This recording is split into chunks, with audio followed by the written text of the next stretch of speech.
On the morning of 7 September 1191, on the coastal plain of the Holy Land, two armies marched within sight of each other. On one side, around 10 to 12,000 exhausted Crusaders. English, French, Normans, men from the kingdoms of Jerusalem and beyond.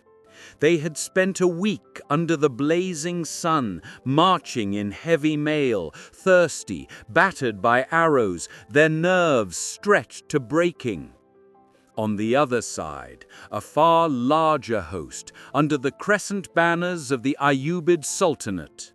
Up to 30,000 riders and footmen answered to one man's will: Saladin, the Kurdish sultan who had broken the Crusader kingdoms at Hattin, reclaimed Jerusalem, and become a legend in his own lifetime.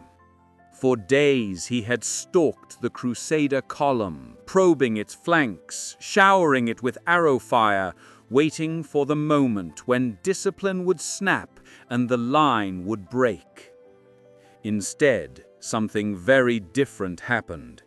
Near the small town of Arsuf, the battered Crusader column suddenly wheeled from march to attack. In what many later called 17 minutes of controlled fury, Richard the Lionheart unleashed a countercharge that shattered Saladin's advance, broke his carefully planned trap, and rewrote the balance of power in the Third Crusade. By the time the dust settled, perhaps 700 Crusaders lay dead. On the other side, several thousand of Saladin's men did not rise from the field. How did an army marching under constant harassment, outnumbered roughly 2 to 1, turn and tear through one of the most feared forces of its age? Why did veterans who had seen Jerusalem fall suddenly lose all cohesion and flee before a charge they had expected? To understand the 17 minutes that made Richard's reputation, we need to step back to a burned hillside near Tiberias, back to a city whose loss shocked Christendom, and back to two commanders who had been studying each other long before their armies finally collided at Arsuf. 4 years before Arsuf, in July 1187, the Crusader states of the Levant had walked into catastrophe. At the Battle of Hattin, Saladin surrounded a Crusader army on a waterless hilltop. Under blazing heat, caught far from reliable wells, the knights of the Kingdom of Jerusalem wilted. Their horses died first, their infantry broke. By the end of the day, the true cross had been captured. Most of the kingdom's leaders were prisoners, and the road to the holy city was open. Over the next months, Saladin's victories rolled like a tide along the coast. City after city surrendered or fell under siege. Jerusalem itself capitulated to the Sultan in October.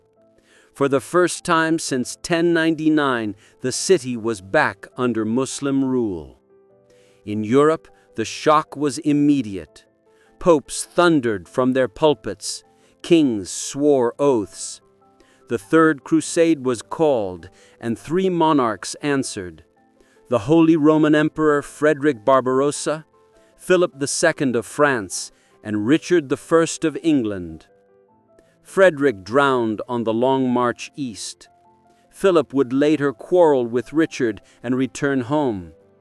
That left one man at the center of events: Richard Plantagenet, King of England, Duke of Aquitaine, a ruler with a reputation for restless energy and a talent for war even before he ever saw the Holy Land. Saladin, now about 53, had decades of experience in command. He knew the strengths of the heavy Frankish knights, the thunder of their lances, the crushing shock of their charge. He also knew their weaknesses: heat, thirst, impatience, and the burden of their own armor. For both men, the Third Crusade was not just about cities and walls. It was about reputations, faith, and the right to claim that God favored their cause. Arsuf would be the first time their main armies truly met in open battle. In the summer of 1191, Richard and his allies finally cracked open one of Saladin's strongest positions, the port city of Acre. The siege had lasted nearly 2 years. By the time the banners of the cross flew from its walls, both sides were exhausted. But Acre's fall gave the Crusaders something they desperately needed: a secure base, a harbor for reinforcements, and a gateway to the rest of the coast. Richard now faced a strategic choice. One option was dramatic: strike inland toward Jerusalem immediately, riding the momentum of Acre's capture. The other was slower, safer, and in some ways more boring: march south along the Mediterranean to capture Jaffa, the closest deep-water port to Jerusalem. Richard chose the coast. By securing Jaffa first, he would make sure that any future siege of Jerusalem could be supplied by sea. His ships could shadow the army, bringing water, food, and equipment. And with the sea on his right, only his landward flank would be exposed to attack. Saladin understood the logic at once. He also saw the opportunity. The coastal road between Acre and Jaffa ran through a narrow corridor. Orchards, scrub, and low hills on one side, the open water on the other. There was little room to fan out into battle lines. If an army could be harassed, slowed, and drawn into a disordered charge there, its flanks exposed, and its water sources controlled, it might be broken without ever reaching its destination. The Sultan's plan was simple and deadly.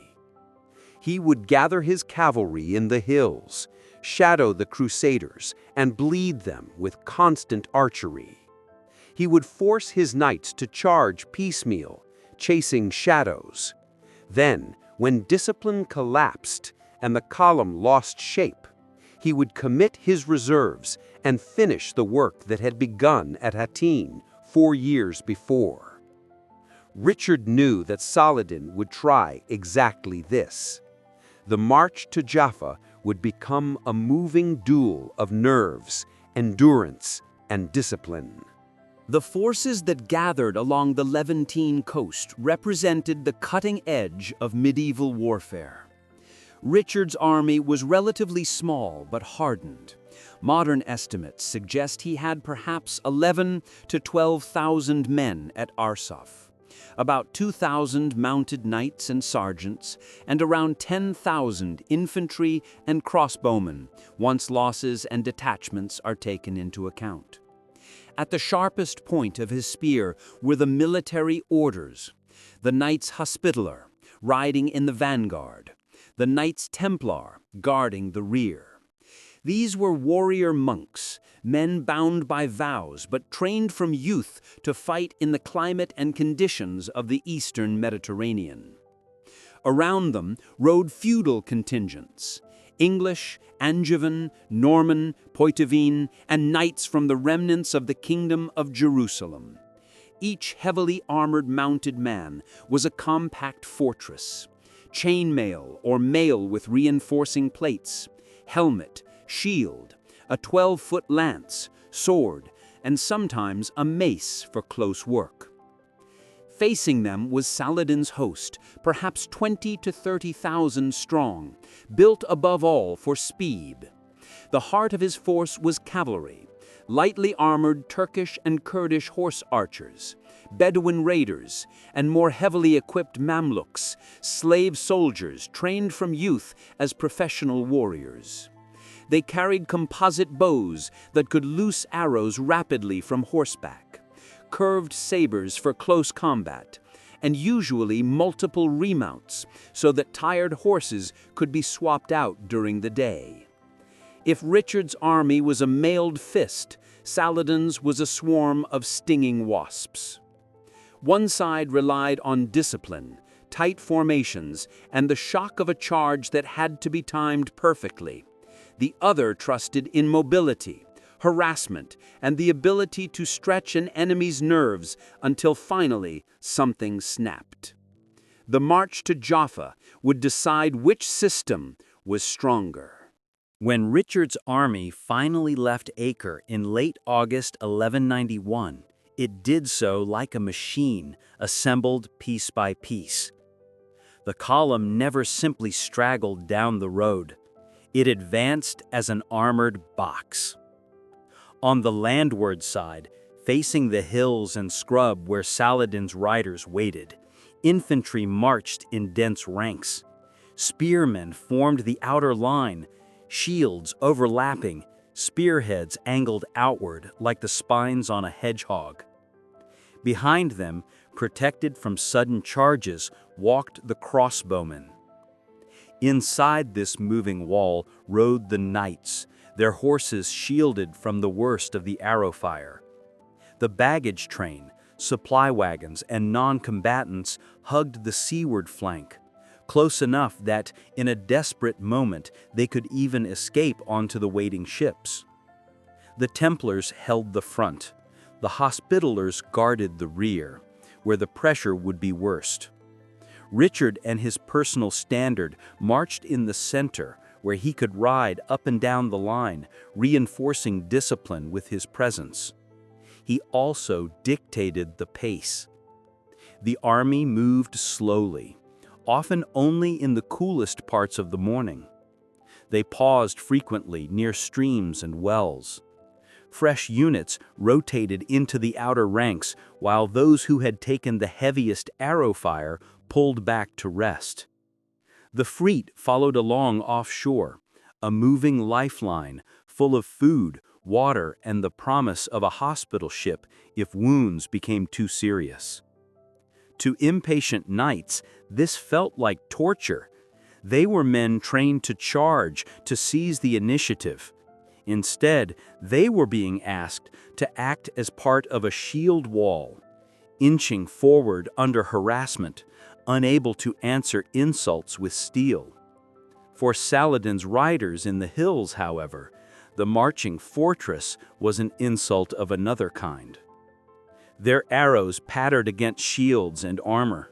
Their horse archers galloped in, loosed volleys, and wheeled away. The drums and war cries rose and fell like waves. Yet the column did not crack. Day after day the tension built. The coastal road itself seemed to turn into a stretched bowstring. And both commanders knew that at some point, whether by design or accident, that bowstring would snap. Contemporary Christian and Muslim sources alike describe the days before Arsuf as a period of relentless pressure. From the first serious contact, Saladin's forces settled into a pattern. Horse archers swept down from the hills, sometimes in small groups, sometimes in larger waves. They rode close enough to loose arrows at vulnerable points, horses' necks, gaps in mail, the faces of men whose visors were pushed up to draw breath, then scattered before crossbowmen could take steady aim. Drums and cymbals hammered constantly, a wall of sound designed to erode concentration.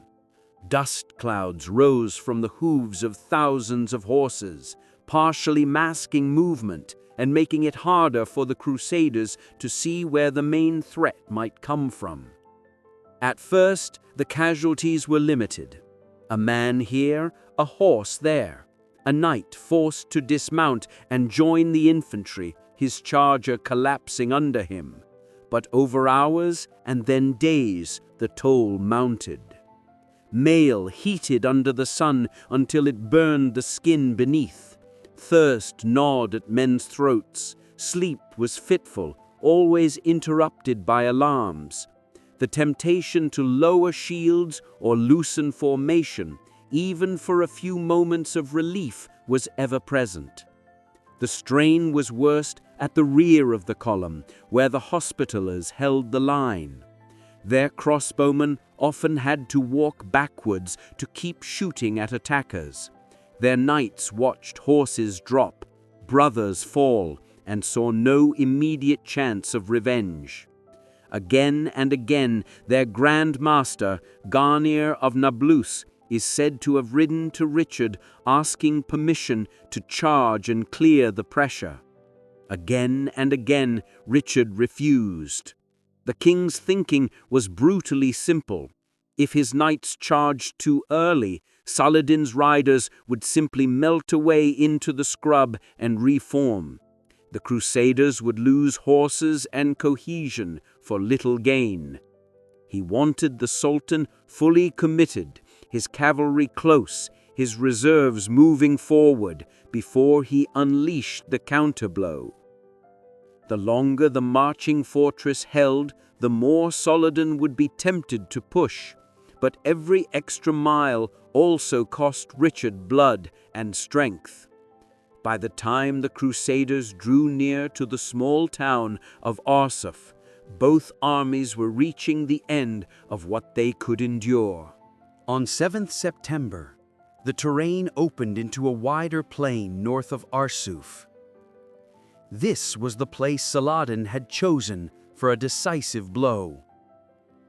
Here, the hills drew back from the coast just enough to allow larger formations to operate. Here, he could mass his cavalry and finally move from harassment to full assault. At dawn, Crusader scouts could see riders and banners in almost every direction. Trumpets sounded. The column formed up yet again, the same armored box that had crawled south from Acre, now battered but unbroken. The order of march that day reflects Richard's priorities. The Templars still led the vanguard. Behind them came contingents from the Kingdom of Jerusalem and the lands of Poitou and Anjou. Richard's own household and the great royal standard marched in the center.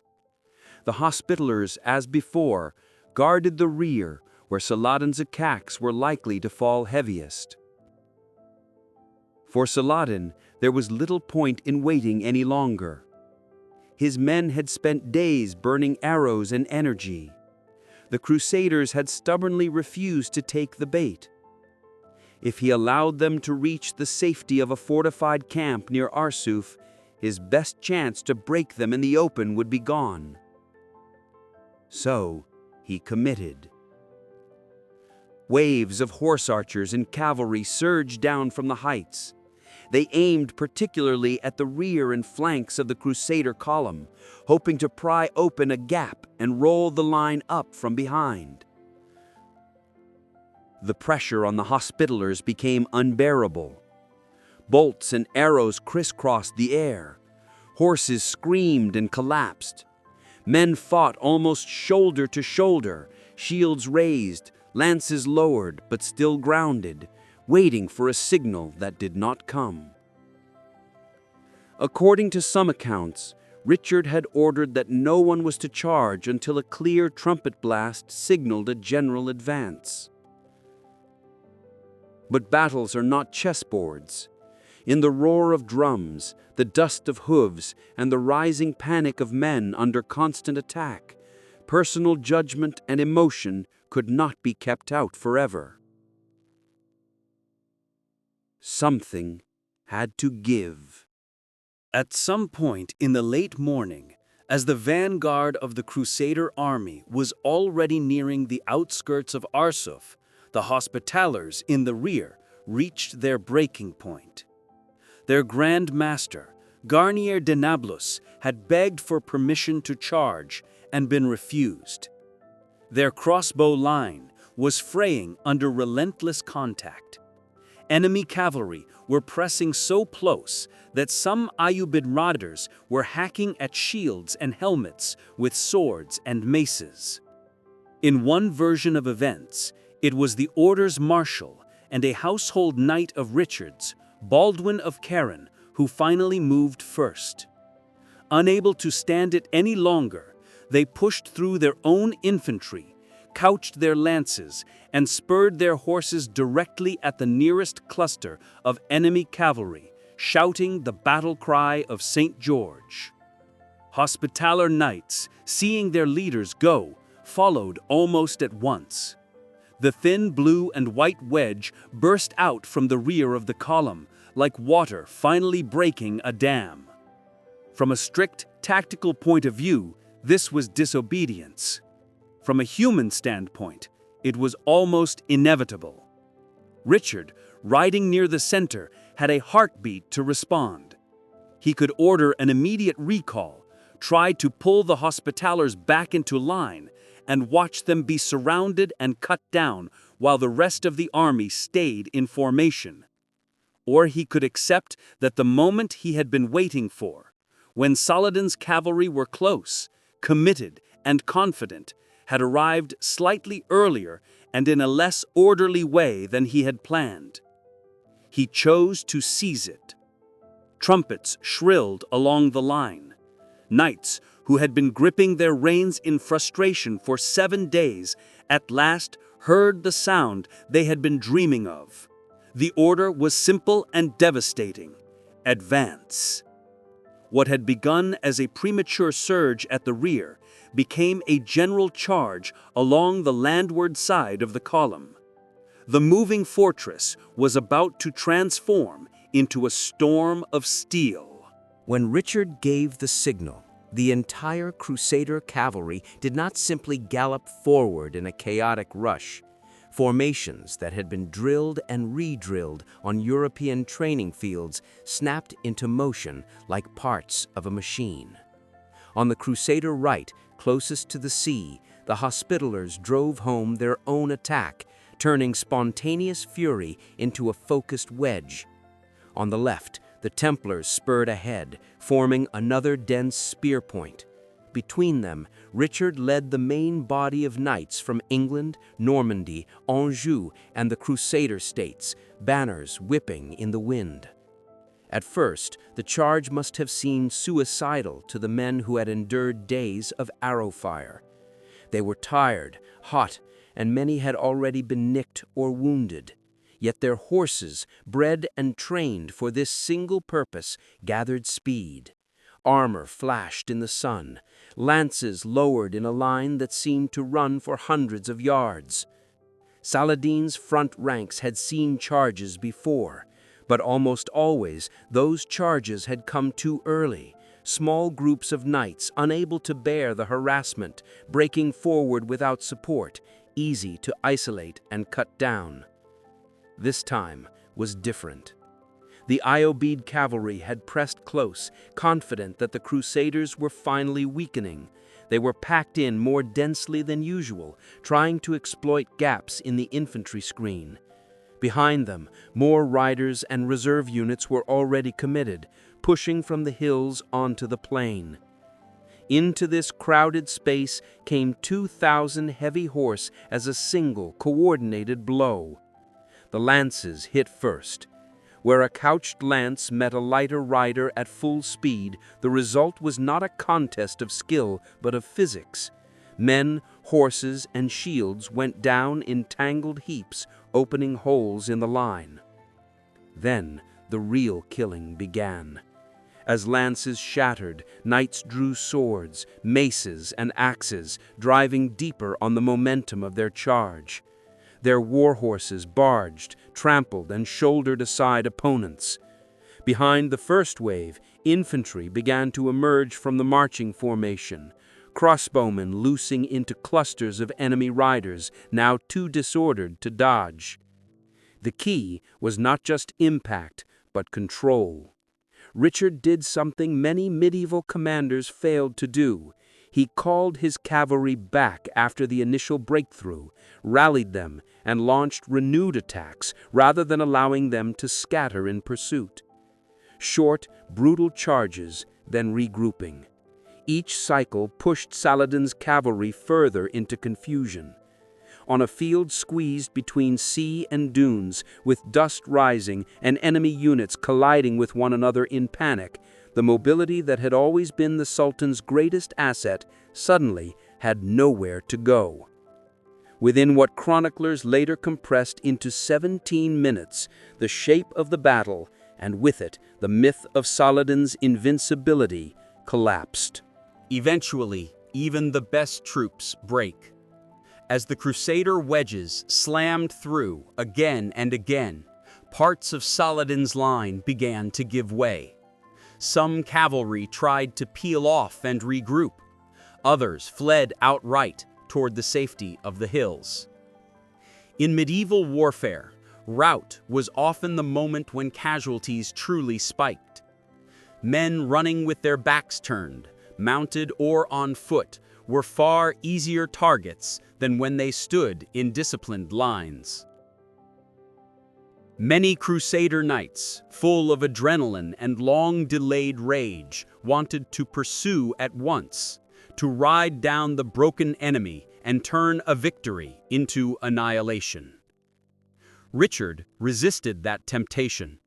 He allowed a limited pursuit, enough to keep pressure on Saladin's retreating units, but he also sounded recall. He knew his own men and animals were at the edge of exhaustion.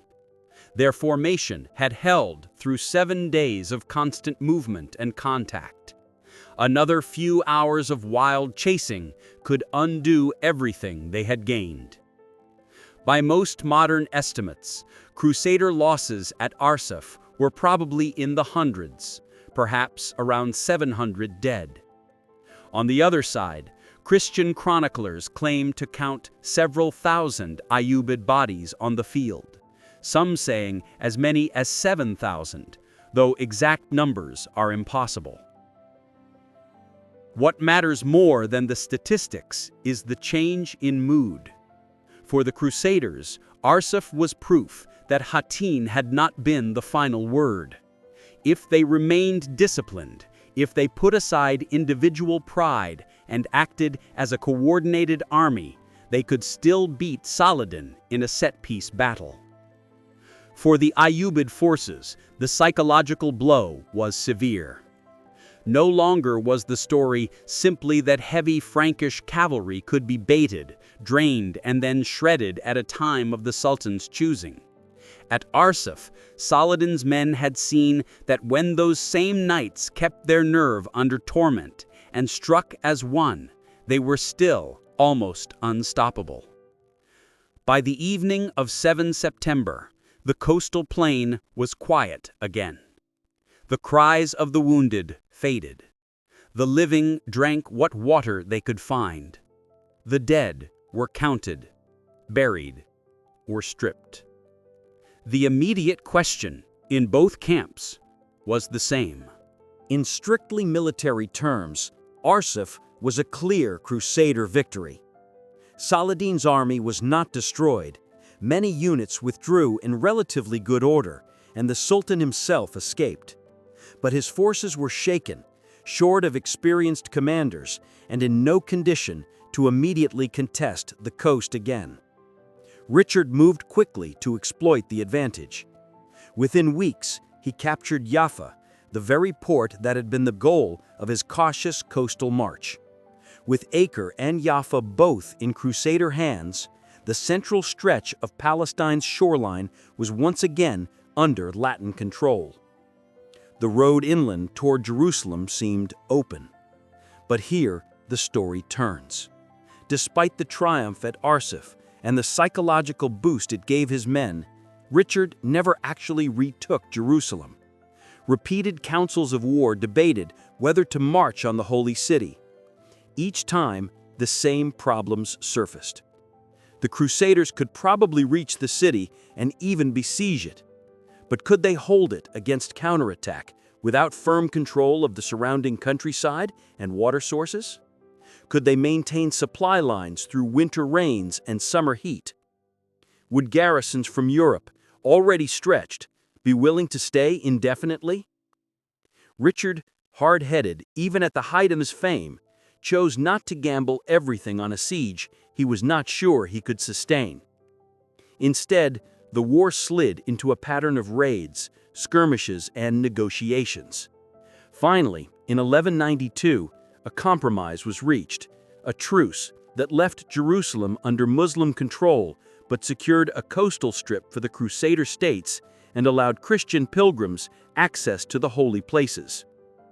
Arsuf had not restored the world of the First Crusade, but it had prevented the complete collapse of Latin power in the region, preserving a foothold that would endure for almost another century. For both Richard and Saladin, the battle became a symbol and a warning.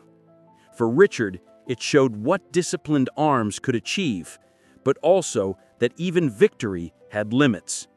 For Saladin, it was proof that one mistake, one misreading of an enemy's patience, could undo years of success. Looking back from today, it is easy to see the Battle of Arsuf as a neat narrative. Outnumbered crusaders, a brilliant king, a sudden charge that overturns the odds in 17 minutes. Reality, as always, was more complicated. Richard did not win because his knights were magically stronger or braver than they had been at Hattin. He won because he understood that courage without control is a liability. He drilled his army into a moving fortress, enforced discipline, even when it meant letting his men suffer under arrow fire. And then, when an uncontrolled spark finally lit the fuse at the rear, had the nerve to commit fully rather than cling stubbornly to a plan that events had overtaken. Saladin did not lose because he suddenly became incompetent. He misjudged how long the Crusaders could endure, and perhaps pressed his cavalry too close in the belief that the pattern of Hattin would repeat itself. When the Crusader charge came, it burst into a space so crowded with men and horses that his vaunted mobility could no longer save him. Modern historians see Arsuf as an important moment in the evolution of medieval warfare. It showcased the power of coordinated combined arms, infantry, crossbowmen, and cavalry working together, rather than nobles charging independently for honor and ransom. It also reminds us of something more universal. Numbers matter, weapons matter, terrain and weather matter.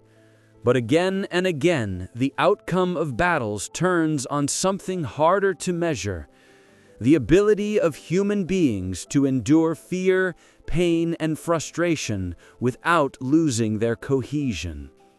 At Arsuf, 12,000 men marched under constant attack for a week, held their formation when every instinct urged them to break, and then turned that stored-up fury into a storm that stunned one of the most successful commanders of their age. 17 minutes of unleashed violence made Richard the Lionheart a legend.